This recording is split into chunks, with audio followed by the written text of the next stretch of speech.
Hello बच्चों, आज हम चैप्टर 12 हेरोन्स फार्मूला एक्सरसाइज 12.1 का क्वेश्चन नंबर 6 बनाएंगे। क्वेश्चन को बनाने से पहले हम इस क्वेश्चन को रीड कर लेते हैं। N isosceles triangle has perimeter 30 centimetre and each of the equal sides is 12 centimetre. मतलब कि एक आइसोसेलेस ट्रायंगल है, इसका पेरीमीटर 30 सेंटीमीटर है और उसकी इक्वल साइड्स, क्योंकि आइसोसेलेस ट्रायंगल है तो दो इक्वल साइड होंगी इसकी, तो each of the equal side is 12 centimetre. मतलब जो दोनों इक्वल साइड्स हैं वो 12 सेंटीमीटर की हैं। Find the area of triangle. मतलब अब इसका हमें क्या निकालना है, एरिया निकालना है। इस ट्रायंगल जो गिवन है हमें आइसोसेलेस, इसका एरिया हमें फाइंड करना है।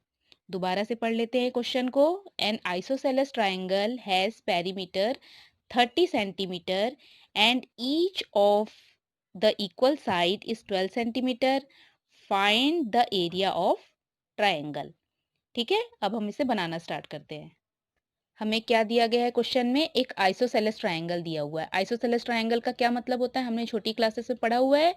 ऐसा ट्रायंगल जिसकी टू साइड्स इक्वल होती हैं। तो कोई भी दो साइड ले लेते हैं, सपोज कि मैं ये और ये साइड ले लेती हूँ, ये दोनों साइड जो हैं वो इक्वल है और each of the equal side is 12 centimetre, ये भी दिया हुआ है। मतलब कि ये जो ट्रायंगल है, इसकी जो दोनों इक्वल साइड्स हैं, इनकी लेंथ कितनी है, 12 सेंटीमीटर है। अगर इसकी लेंथ अगर 12 सेंटीमीटर ले रही हूँ, तो क्योंकि मैंने इसके इक्वल इस साइड को माना है, तो ये वाली भी कितनी हो गई, 12 सेंटीमीटर हो गई। तो ये जो दोनों इक्वल साइड थी ये 12 सेंटीमीटर की हो गई। और साथ में क्या दिया गया है इस क्वेश्चन में, पेरीमीटर भी गिवन है। पेरीमीटर कितना दिया हुआ है, 30 सेंटीमीटर। तो पहले हमें जो जो चीज़ें दी गई हैं ना, उनको हम लिख लेते हैं। फर्स्ट साइड को मैं ए सपोज कर लेती हूँ, ये है 12 सेंटीमीटर।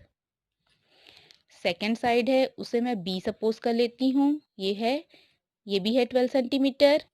और जो थर्ड साइड है वो हमें नहीं पता है, तो यहाँ पर मैंने क्वेश्चन मार्क लगा दिया। और क्या दिया हुआ है इस क्वेश्चन में, पेरीमीटर दिया हुआ है। पेरीमीटर दिया हुआ है 30 सेंटीमीटर।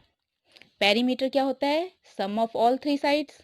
तो यहाँ पर हमें सी नहीं पता है ना, दो साइड पता है और तीसरी साइड नहीं पता है। और अगर इसमें पेरीमीटर दिया हुआ है तो हम थर्ड साइड कैसे निकालते हैं, इसके पहले क्वेश्चंस में भी हमने देखा है कि थर्ड साइड हम कैसे निकालते हैं, पेरीमीटर का फॉर्मूला लगा के इसको सॉल्व कर लेते हैं। पेरीमीटर क्या होता है, पेरीमीटर इज इक्वल्स टू होता है, perimeter of triangle is equals to sum of all three sides. और थ्री साइड्स हम यहाँ पर क्या लेते हैं, ए बी एंड सी लेते हैं, तो ए प्लस बी प्लस सी।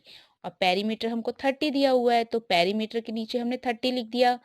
और ए और बी साइड्स हमें पता है, ए क्या है 12, बी भी 12 है, दोनों साइड इक्वल थी। और सी हमें नहीं पता, तो सी को हमने ऐसे लिख दिया। अब आगे हम इसे सॉल्व करते हैं, तो ये हो गया 30, 12 प्लस 12 24 और प्लस सी। अब ये हो जाएगा 30 माइनस 24 इज इक्वल्स टू सी। 30 में 24 माइनस कर दिया, बचा 6 इज इक्वल्स टू सी। मतलब कि ये जो सी था थर्ड साइड, ये हमारी फाइंड हो गई 6 सेंटीमीटर, ये निकल के आ गई। सी पता चल गया हमें। अब हेरोन्स फार्मूला लगाने के लिए हमें क्या चाहिए होता है, सेमी पेरीमीटर। एस निकालेंगे अभी। एस इज इक्वल्स टू क्या होता है, A plus B plus C by 2। और A plus B plus C क्या होता है, ये होता है A plus B plus C by 2, ये होता है एस इज इक्वल्स टू, हमने देखा हुआ है। और अगर किसी क्वेश्चन में हमें पेरीमीटर दिया हुआ है तो हम डायरेक्ट भी फाइंड कर सकते हैं। तो यहाँ मैं डायरेक्ट फाइंड कर रही हूँ, S is equals to P by 2, क्योंकि पी का मतलब भी A plus B plus C ही होता है। तो अगर वैल्यू रख के निकालें या डायरेक्ट पेरीमीटर की वैल्यू रख दें तो सेम ही आता है। यहाँ पर पेरीमीटर क्या दिया हुआ है हमें, 30 दिया हुआ है, तो यहाँ पर 30/2 कर लेते हैं। अब 2 से काट दिया इसे, तो कितना आ गया, S is equals to 15 centimetre.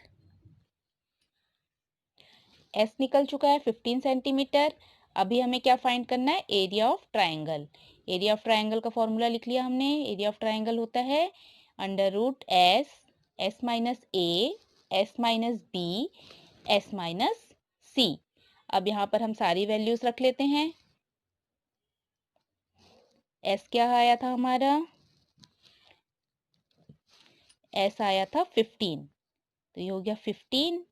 अब है S minus A, 15 minus A था 12, S minus B, S 15, B फिर से 12।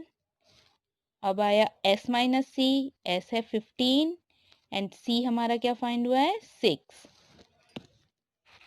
अब हम इसे सॉल्व करते हैं।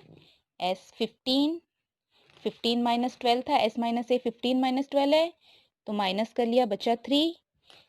नेक्स्ट है एस माइनस बी, ये भी 15 माइनस 12 था, 15 माइनस 12 फिर से 3 आ गया। इसके बाद है एस माइनस सी, 15 माइनस 6 था, इसे माइनस कर लिया, 15 में 6 माइनस किया, 3 बच गया। अब हम इसे सिंप्लीफाई करते हैं। 15 को क्या लिख सकते हैं हम, 3 इंटू 5, ये 3 इंटू 3 है, और 9 को क्या लिख सकते हैं, 3 इंटू 3। अभी यहाँ 3 कितने टाइम्स आ रहा है, 1 2 3 4 एंड 5। 3 जो है 5 टाइम्स आ रहा है, तो हम इसको एक साथ लिख लेते हैं, 3 इंटू 3 इंटू 3 इंटू 3 इंटू 3। अब रह गया 5, इसको मैं यहाँ पीछे लिख देती हूँ। अब इसके पेयर्स बनाते हैं, क्योंकि हमें स्क्वायर रूट फाइंड करना है। तो ये पेयर बन गया 3 का, ये भी बन गया, ये 3 और ये 5, ये ऐसे ही बच रहे हैं, इनका कोई पेयर नहीं बन रहा है, इनको ऐसे ही छोड़ देंगे। अब ये जो 3 का पेयर बन रहा है, इसमें से एक 3 रूट से बाहर हो गया, यहाँ भी इस 3 का पेयर बन रहा है, तो इसमें से भी एक रूट 3 बाहर हो गया, और अंदर क्या बच रहा है, 3 इंटू 5 मतलब कि 15, ये स्क्वायर रूट के अंदर रह गया। आगे देखते हैं, ये हो गया 3 3 ज़ा 9 रूट 15। बस, अब इसके आगे ये सॉल्व नहीं हो रहा। 9 रूट 15 और सारे जो यूनिट्स थी हमारी सेंटीमीटर में थी, तो एरिया जो है वो हो गया सेंटीमीटर स्क्वायर। तो इस तरह से हमें एरिया ऑफ ट्रायंगल मिल गया। ये हो गया इस क्वेश्चन का आंसर। और बच्चों, आपको वीडियो मेरी पसंद आए तो मेरी वीडियो को लाइक, शेयर और सब्सक्राइब ज़रूर कर दें। Thank you.